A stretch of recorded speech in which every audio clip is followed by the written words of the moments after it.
Verse 17. It says, seeing that thou hatest instruction and castest my words behind thee. Alright? Because they hate instruction and they cast their words behind them. Alright, I'm gonna grab a precept real quick. Two of them actually. First one I'm gonna grab here is Micah.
Alright, one moment.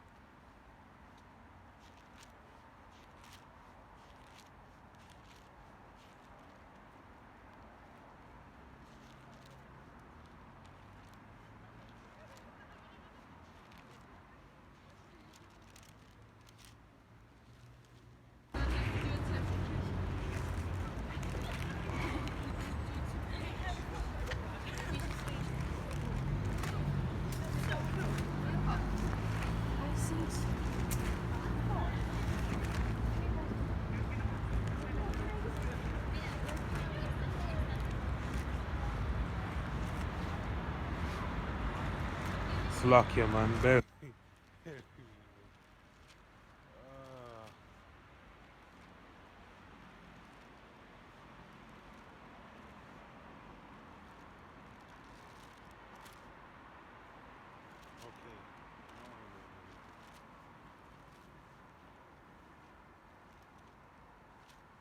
Where has this book disappeared to, man?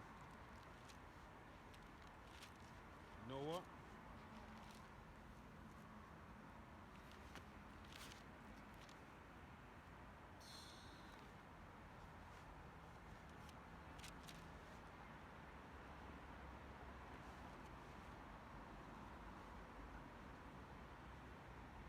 I haven't got manual in so long, man. I forgot where these books are, man.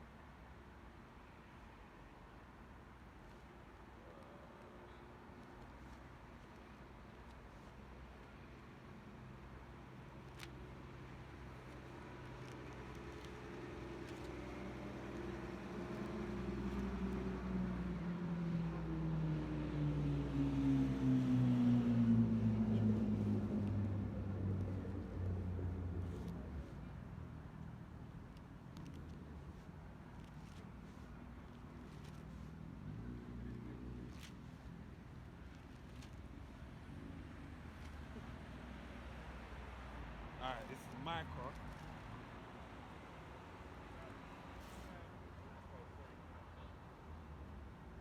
Yeah, this is Micah 2 verse 2. Oh, sorry. 2 and 1, 2 and 1 down to verse 2.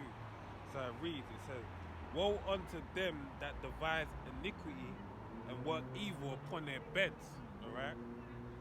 When the morning is light, then they practice it because it is in the power of their hand. Alright? Likewise, it is in the power of their hands to do righteousness. They've basically walked away from that. They got an opportunity to do that. But guess what? The Most High didn't make them to do that. So they're not going to do that. What they're going to do is they've devised iniquity on their beds. And when the morning's light, that's what they're going to do. Right? Because it's in the power of their hands. That's really the blessing the Lord gave unto them. To be the wicked, basically. Right? So it says, and they covet fields and take them by violence. Right? Hey, starting with America. When you deal with America, recently they had Columbus Day, where everyone celebrated Christopher Columbus Day. But guess what? They're celebrating a villain, basically. Someone that went over to America and by the edge of the sword killed all the Native American Indians, man. Really going down to Santo Domingo, right? Dealing with what's this place? What's known today as Dominican Republic, all right? And Haiti, basically. He was over there putting them mass death upon the people, okay? But guess what? That's a fulfillment of prophecy. So verse 2 says, and they covet fields because he came over there, and that's part of the records as well. I believe it's a record with Cortez that he saw Puerto Ricans playing with rubies, right? The children playing with rubies. And in his mind, he said, I hit the jackpot, man. He said, I'm going to take everything they got over here. And that's Esau's mindset always. Anywhere you go upon this earth, that's what he did. Hey, Leopold, he had a treasure chest down there in the Dominican Republic, down there in the Congo, right? He had a treasure chest that he basically was keeping away from all of the European nations, right? And then basically with exporting rubber and whatnot, and you even got some Congolese jakes over there still bugged out now, thinking that they look at him in high regard, that this man was somebody, he gave us money and whatnot. But they don't know he's exploiting them for rubber, man, and making a truckload of money, okay? But that's the fulfillment of this prophecy. It says Micah 2:2 says, and they covet fields and take them by violence, and houses and take them away. And guess what? This is right now we're in the middle of a pandemic, right? COVID-19, or more so a pandemic, where that's on the agenda, all right? This is what's actually happening right now. This is not there's no other time where these words are more relevant than the time that we're presently in right now, okay? So I'm going to read it again. It says, and they covet fields and take them by violence, and houses and take them away, so that they oppress a man and his house, even a man and his heritage, all right? So basically that man that's being spoken of about their heritage being taken away is again Esau Edom taking the fact that, saying that he's the Most High's children, basically. He's God's son, all right? That's why he put a picture of Caesar Borgia, right? But guess what? The reality is that we are. But that's part of the coveting that he done, all right? And on that point, other point I was speaking on, and houses and take them away. Because right now they're converting the houses of the people. Basically what they're doing right now is a grand sweep on everyone, right? To basically bring the people to their knees. Hey, never forget, what happened, right now we're in spiritual Sodom and Egypt, okay? Being in spiritual Sodom and Egypt, that means the spirit within this place is the same spirit that was in Egypt and in Sodom and Gomorrah.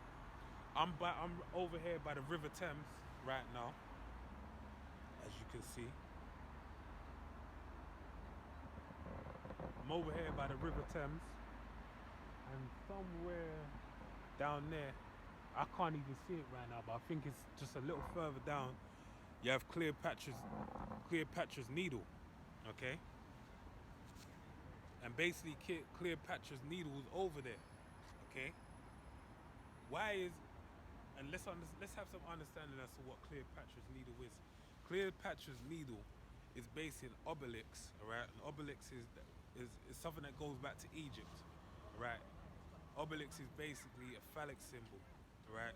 Because back there in Egypt, you had the Egyptian worshipping sexual organs, basically. So that phallic system being a penis is what's right over there is erected, and it's known as Cleopatra's Needle, all right? So in saying that,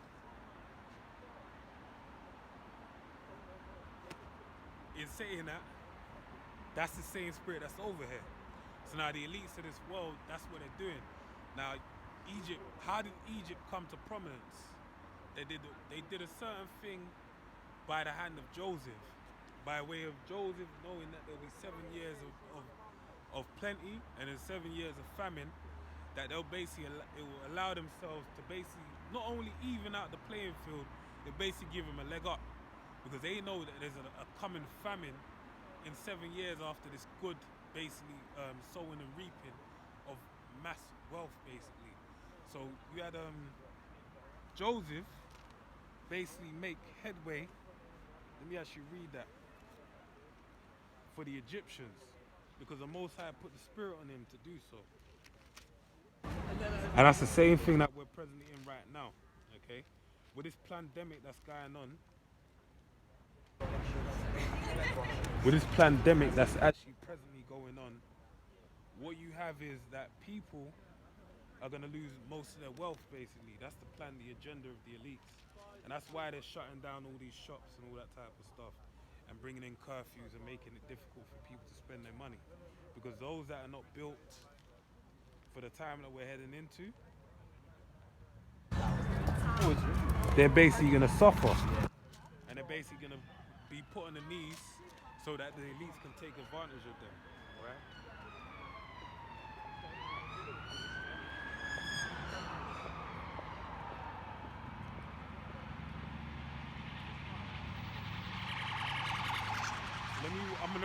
I'm gonna read the dream.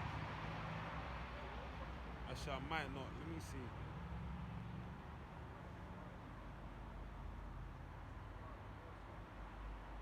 Yeah, I'm gonna read it. Actually, let me just read it. So it's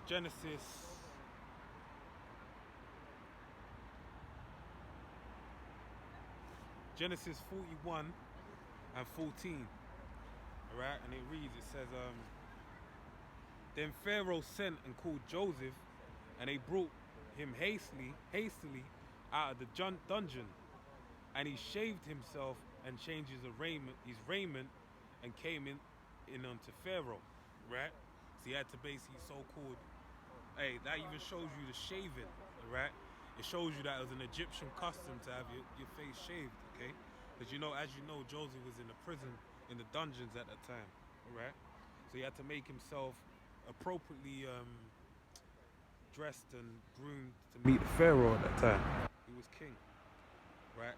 And it says, and Pharaoh said unto Joseph, I have dreamed a dream, and there is none that can interpretate it.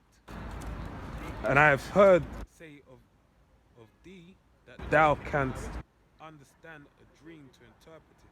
Because remember, you had the baker and the chef. I can't remember. You had two different men that were in the dungeons, and they had a dream, and then he basically interpreted the dream and said one's gonna die, and one of them are gonna be reinstilled into their office that they had before. All right. So it says, and Joseph answered Pharaoh, saying, it is not in me. The Most High shall give Pharaoh an answer of peace.